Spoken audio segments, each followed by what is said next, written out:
嗱，呢排姨妹整臘肉整得多，條腰啊好赤赤地，有啲痛痛地。嗱，所以姨妹今日整個靚湯，嗱好適合條腰有啲赤赤地嗰啲朋友仔睇過嚟。今日姨妹教大家整個呢個靚靚湯，對條腰幾好嘅。嗱，我哋首先咧要挑選長尾豬尾巴。嗱，要挑選呢啲咁長啲豬尾巴，效果先好噶。如果太短嗰啲咧，短尾瘦仔豬咧，效果就冇咁理想噶。嗱，所以咧，大家要挑選長尾豬尾巴啊。仲有咧，我哋最重要嘅挑選兩個豬腰搭配。豬腰咧，我哋要挑選黃淨嗰啲豬腰嚟嘅。呢啲咧金黃啲豬腰啊，你睇切開俾大家睇下。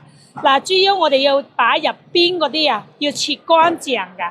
嗱，你睇到呢啲金黃㗎，呢啲豬腰佢唔會有臊味嘅。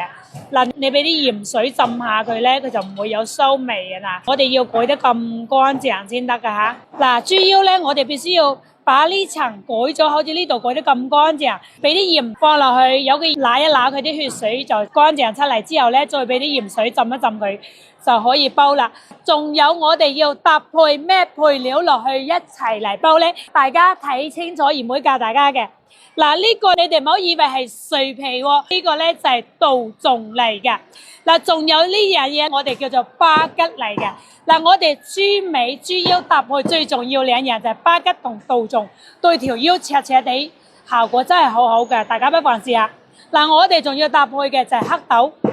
黑豆仲有紅酒啊、圓肉、黨參、杞子、北芪，仲有呢啲黑酒啊！大家要記得搭配呢幾樣個配料，一齊煲出嚟啲湯，飲完之後咧就好舒服噶啦。